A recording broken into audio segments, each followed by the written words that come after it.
Hello friends, आज के video में हम बाल विकास एवं शिक्षा शास्त्र के महत्वपूर्ण क्वेश्चन आंसर्स देखेंगे।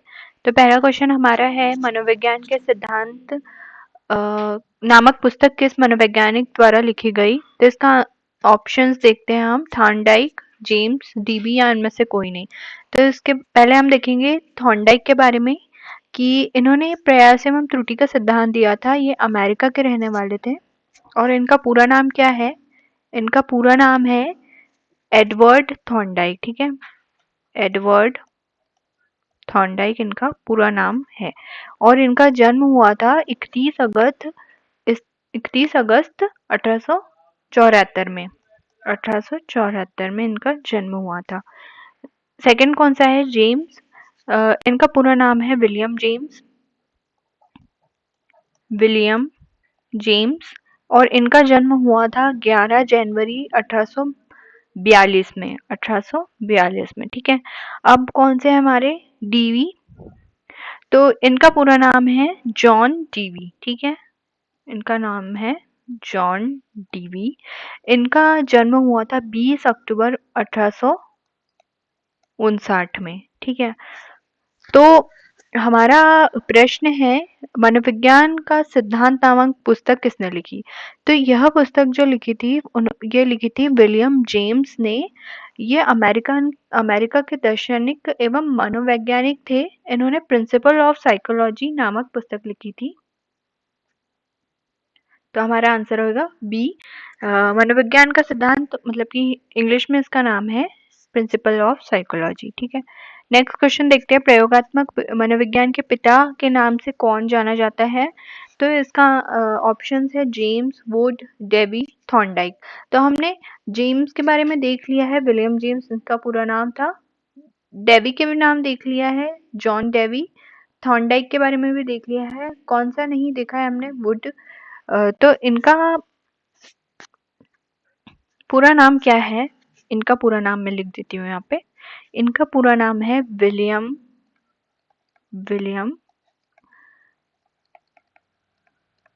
मैक्समिलियन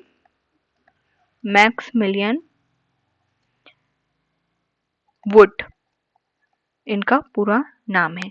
ठीक है, इनका जन्म हुआ था 16 अगस्त 1832 में। ठीक है, ये जर्मनी के रहने वाले थे।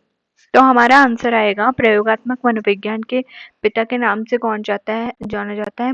William Maximilian wound.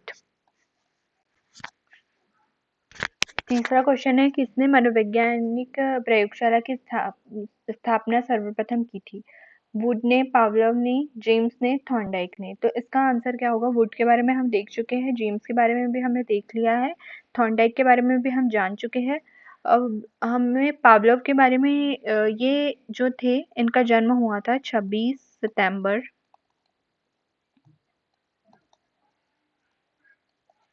1849 में इनका जन्म हुआ था। इनका पूरा नाम है इवान पावलोव। Ivan Pavlov. और इन्होंने शास्त्रीय अनुबंधन का सिद्धांत दिया था। यह एक रूसी वैज्ञानिक हैं। पावलोव ने अपना प्रयोग कुत्ते पर किया था और यह सिद्धांत उन्होंने 1904 में प्रतिपादित किया था। ठीक है, कहाँ पे लिखो? 1904 में इनका सिद्धांत आया था। ठीक है, सन याद रखिएगा क्योंकि ये परीक्षा में पूछे जाते हैं। ठीक है, नेक्स्ट क्वेश्चन देखते हैं, गेस्टॉल्ट ने इसमें किस क्षेत्र में काम किया है? सीखना, प्रत्यक्षीकरण, स्मृति, व्यक्तित्व विकास। तो इसका आंसर क्या आएगा? इसका आंसर आएगा हमारा बी, प्रत्यक्षीकरण पर गेस्टॉल्ट ने काम किया है। ठीक है, नेक्स्ट क्वेश्चन देखते हैं, फिफ्थ नंबर का, मनोविज्ञान के किस विचार को प्रथम बल के नाम से जाना जाता है? ऑप्शन है मनोवैज्ञानिक विश्लेषण, संज्ञानात्मक, कार्यवादी, मानव परकता। तो इसका आंसर क्या होगा भाई? इसका आंसर होगा ए, मनोवैज्ञानिक विश्लेषण को प्रथम बल के नाम से जाना जाता है। ठीक है, नेक्स्ट क्वेश्चन है, निम्न में से किस दूसरे नाम से व्यवहारवाद को जाना जाता है? द्वितीय बल, चतुर्थ बल, तृतीय बल, पांचवा बल। तो इसका आंसर होगा हमारा ए, द्वितीय बल के नाम से व्यवहारवाद को जाना जाता है।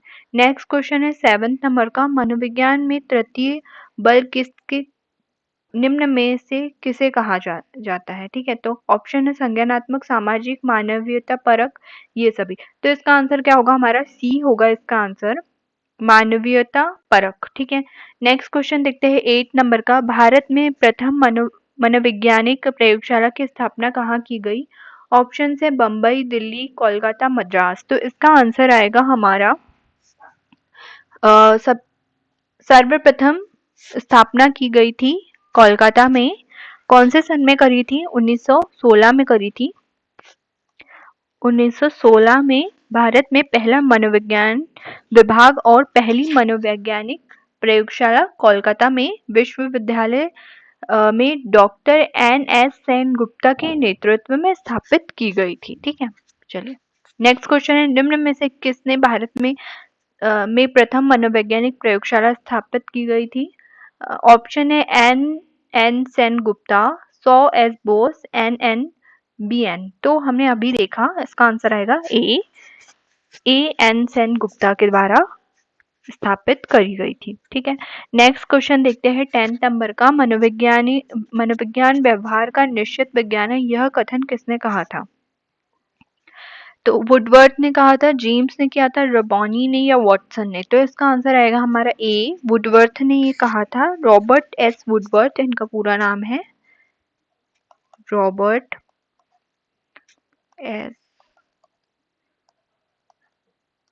वुडवर्थ। ठीक है, इनका जन्म हुआ था 1869 में और ये अमेरिका के रहने वाले थे। ठीक है, चलिए नेक्स्ट क्वेश्चन देखते हैं 11 नंबर का।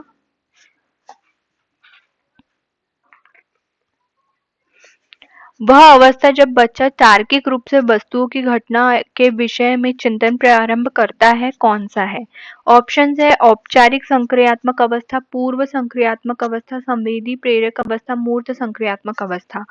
तो ये जो अवस्थाएं दी है ये किसने दी है? ये पियाजे द्वारा दी गई है, पियाजे द्वारा। इनका जन्म हुआ था 1896 में।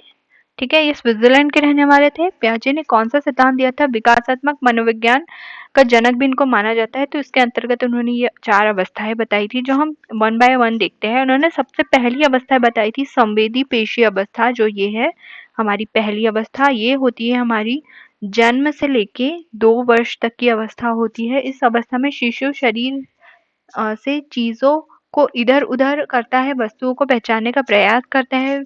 वे प्रकाश व आवाज के प्रति प्रतिक्रिया करना प्रारंभ कर देते हैं। ठीक है, और नेक्स्ट अवस्था है हमारी पूर्व संक्रियात्मक अवस्था। ये है, ये होती है 2 से लेकर 7 वर्ष तक की अवस्था। और तीसरी है हमारी मूर्त संक्रियात्मक अवस्था, ये है और ये होती है 7 से लेकर 11 वर्ष तक की। इसमें क्या होता है, इस अवस्था में बालक मूर्त वस्तुओं के प्रति चिंतन करना आरंभ कर देता है। बालक लंबाई, चौड़ाई, तरल तथा तत्वों से संबंधित समस्याओं का समाधान करने लग जाता है इसमें। और बालक तारीख समय बताने की योग्य भी इस एज में हो जाता है। ठीक है, तो नेक्स्ट और लास्ट हमारी जो थी ये है औपचारिक संक्रियात्मक अवस्था। इसमें कितना होता है, 11 से लेकर 15 वर्ष तक का बालक होता है। इसमें ये अवस्था में क्या होता है, बालक की अवलोकन क्षमता, तर्क करने की शक्ति, सोचने विचारने की क्षमता, कल्पना करने की शक्ति तथा प्रयोग आदि के आधार पर निष्कर्ष निकालने की पर्याप्त क्षमता का विकास हो जाता है इसमें। ठीक है, तो हमारा जो इसका आंसर आएगा, इसमें क्वेश्चन में देखिए क्या पूछा है, बच्चा तार्किक रूप से वस्तु एवं घटनाओं के विषय में चिंतन करना प्रारंभ करता है। तो ये कौन सी अवस्था में करना शुरू कर देता है? ये कर देता है मूर्त संक्रियात्मक अवस्था में ये चिंतन करना प्रारंभ कर देता है, जैसे मैंने आपको बताया अभी। ठीक है, चलिए नेक्स्ट क्वेश्चन देखते हैं हम। मन का मानचित्रण संबंधित है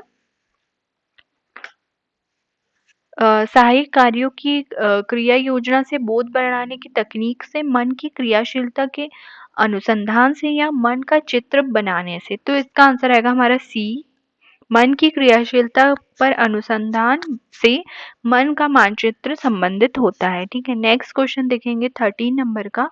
विशेष रूप से प्राथमिक स्तर पर विद्यार्थी की सीखने संबंधित समस्या को संबोधित करने का सबसे बेहतर तरीका कौन सा है? तो ऑप्शंस देखते हैं, महंगे और चमकदार सहायक सामग्री का प्रयोग करना, सरल और रोचक पाठ्य पुस्तकों का प्रयोग करना, कहानी कथन पद्धति का प्रयोग करना, अक्षमता के अनुरूप विभिन्न शिक्षण पद्धतियों का प्रयोग करना। तो इसका आंसर आएगा डी, अक्षमता के अनुरूप विभिन्न शिक्षण पद्धतियों का प्रयोग करना। नेक्स्ट क्वेश्चन देखते हैं 14 नंबर का। निम्न में से कौन सा बच्चे की सामाजिक मनोवैज्ञानिक आवश्यकताओं के साथ संबंधित नहीं है? ठीक है, ऑप्शन है संवेगात्मक सुरक्षा की आवश्यकता, दूसरा ऑप्शन है शरीर की अपविशिष्ट पदार्थों का नियमित रूप से बाहर निकलना, तीसरा ऑप्शन है सानिध्य की आवश्यकता, चौथा ऑप्शन है सामाजिक अनुमोदन अथवा सराहना की आवश्यकता। ठीक है, तो इसमें देखेंगे हम, इसका आंसर क्या आएगा? इसका आंसर आएगा बी, सामाजिक मनोविज्ञान आवश्यकता से संबंधित नहीं है पूछा। ठीक है ना, क्वेश्चन को सबसे पहले ध्यान से पढ़ना है कि उसमें पूछा क्या गया है। तो हमारा ऑप्शन आएगा शरीर से अपशिष्ट पदार्थों का नियमित रूप से बाहर निकलना संबंधित नहीं है। ठीक है, नेक्स्ट क्वेश्चन है 15 नंबर का। वह कौन सा कथन है जहाँ बच्चे के संज्ञानात्मक विकास को सबसे बेहतर तरीके से परिभाषित किया जा सकता है? ऑप्शन है विद्यालय एवं कक्षा पर्यावरण, खेल का मैदान, संभार, घर। तो इसका आंसर क्या आएगा? इसका आंसर आएगा ए, संज्ञानात्मक विकास को सबसे बेहतर तरीके से परिभाषित विद्यालय एवं कक्षा के पर्यावरण में ही किया जा सकता है। ठीक है, नेक्स्ट क्वेश्चन देखेंगे 16वें नंबर का। क्या क्वेश्चन है हमारा 16वें का? बच्चे दुनिया के बारे में अपनी समझ का सृजन करते हैं, इस श्रेय को कहा जाता है। तो क्या कहा जाता है इस श्रेय को? ये किसने बताया था? पावलोव ने, पियाजे ने, स्किनर ने, इनमें से कोई नहीं। तो सबसे पहले देखेंगे इवान पावलोव के बारे में। इनका नाम है पूरा इवान पावलोव। इनका जन्म हुआ था 1849 में। 1849 में इन्होंने शास्त्रीय अनुबंधन का सिद्धांत दिया है। नेक्स्ट कौन सा ऑप्शन है हमारा? पियाजे। इनका जन्म हुआ था 1896 में। 1896 में इन्होंने संज्ञानात्मक विकास का सिद्धांत दिया है और इनका जन्म हुआ था स्विट्जरलैंड में। ठीक है, नेक्स्ट ऑप्शन है हमारा स्किनर। इनका पूरा नाम है बीएफ स्किनर। इनका जन्म हुआ था 1904 में। इन्होंने क्रिया प्रसूत अनुबंधन सिद्धांत दिया था। ठीक है, तो इसका आंसर क्या आएगा हमारा? इसका आंसर आएगा हमारा बी, बच्चे दुनिया के बारे में अपनी समझ का सृजन करते हैं, इसका श्रेय जाता है पियाजे को। ठीक है, चलिए नेक्स्ट क्वेश्चन देखते हैं हम। कौन सा है हमारा नेक्स्ट क्वेश्चन? शिक्षा के क्षेत्र में पाठ्यचर्या शब्दावली किसकी ओर संकेत करती है? ऑप्शन है विद्यालय का संपूर्ण कार्यक्रम जिसमें विद्यार्थी प्रतिदिन अनुभव प्राप्त करते हैं, दूसरा ऑप्शन है मूल्यांकन प्रक्रिया, तीसरा ऑप्शन है शिक्षण पद्धति एवं पढ़ाई जाने वाली विषय वस्तु, चौथा ऑप्शन है कक्षा में प्रयुक्त की जाने वाली पाठ्य सामग्री। तो इसका आंसर आएगा हमारा ए, शिक्षा के क्षेत्र में पाठ्यचर्या शब्दावली विद्यालय का संपूर्ण कार्यक्रम जिसमें विद्यार्थी प्रतिदिन अनुभव प्राप्त करते हैं की ओर संकेत करती है। ठीक है, नेक्स्ट क्वेश्चन है निम्न में से किसने कहा है कि शिशु अपने एवं अपने संसार के बारे में अधिकांश बातें खेल के माध्यम से सीखता है? किसने कहा है? क्रो ने, जॉन टीवी ने, गैसल ने, स्ट्रेंग ने। तो इसका आंसर आएगा हमारा डी, स्ट्रेंग ने ये कहा है कि बच्चे मतलब शिशु अपने एवं अपने संसार के बारे में अधिकांश बातें जो होते हैं ना खेल के माध्यम से सीखता है, ये स्ट्रेंग ने कहा था। ठीक है, चलिए नेक्स्ट क्वेश्चन देखते हैं। विकास कभी न समाप्त होने वाली प्रक्रिया है, यह विचार किससे संबंधित है? ऑप्शन है निरंतरता का सिद्धांत, अंतः संबंध का सिद्धांत, अंतः क्रिया का सिद्धांत, एकीकरण का सिद्धांत। तो इसका आंसर आएगा निरंतरता का सिद्धांत से संबंधित है। चलिए नेक्स्ट और हमारा लास्ट क्वेश्चन है 20 नंबर का। तो देखते हैं हम हमारा क्वेश्चन, निम्नलिखित में से किस अवस्था में बच्चे अपने समवयस्क समूह के सक्रिय सदस्य हो जाते हैं? ठीक है, ऑप्शन है प्रौढ़ावस्था में, किशोरावस्था में, बाल्यावस्था में, पूर्व बाल्य अवस्था में।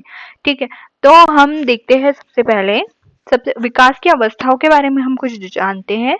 तो विकास की अवस्था में सबसे पहले नंबर पर आती है हमारी शैशवा अवस्था। ठीक है,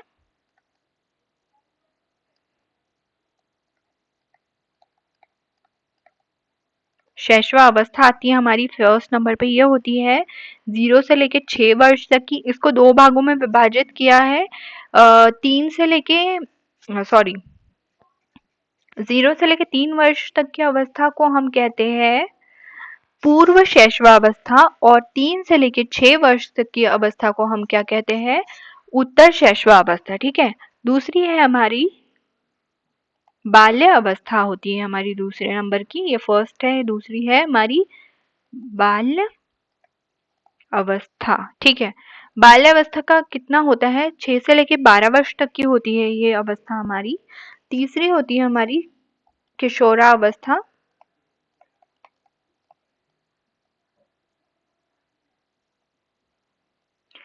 किशोरावस्था होती है हमारी कब से कब तक होती है ये अवस्था? किशोरावस्था होती है हमारी 12 से 18 वर्ष तक के। किशोरावस्था होती है 12 से 18 वर्ष तक की हमारी होती है किशोरावस्था। और लास्ट आती है हमारी प्रौढ़ावस्था। प्रौढ़ावस्था कब तक की कब तक होती है?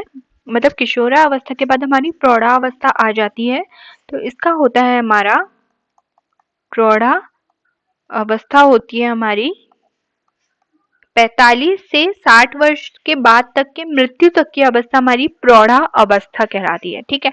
तो हमारा क्वेश्चन क्या पूछा है कि किस अवस्था में बच्चे अपने समस्त समूह के सक्रिय सदस्य हो जाते हैं, मतलब अपने दोस्तों के समूह के सक्रिय सदस्य हो जाते हैं, वो होते हैं हमारे किशोरा अवस्था में, ठीक है? 12 से जो 18 वर्ष की जो एज होती है, इसमें हम समस्त समूह के सक्रिय सदस्य हो जाते हैं, ठीक है? तो हमारा आंसर आएगा बी। आई होप आपको ये वीडियो पसंद आया हो। अगर वीडियो पसंद आया हो तो प्लीज़ लाइक कीजिए, अपने फ्रेंड्स के साथ ज़रूर शेयर कीजिए जो टीचिंग एग्ज़ाम की तैयारी कर रहा हो, और उन तक ये वीडियो पहुँचाइए। नेक्स्ट क्लास में हम कुछ ऐसे ही इम्पोर्टेंट क्वेश्चंस पढ़ेंगे। हमारा सीटेट का एग्ज़ाम डेट अभी अनाउंस नहीं की गई है, लेकिन वो जनवरी या दिसंबर, मतलब 1 महीना एग्ज़ाम चलेंगे, तो दिसंबर में मे बी आ सकती है उसकी एग्ज़ाम डेट। तो हमको जब तक पूरी तैयारी अपनी रखनी है, ठीक है? चलिए, थैंक यू।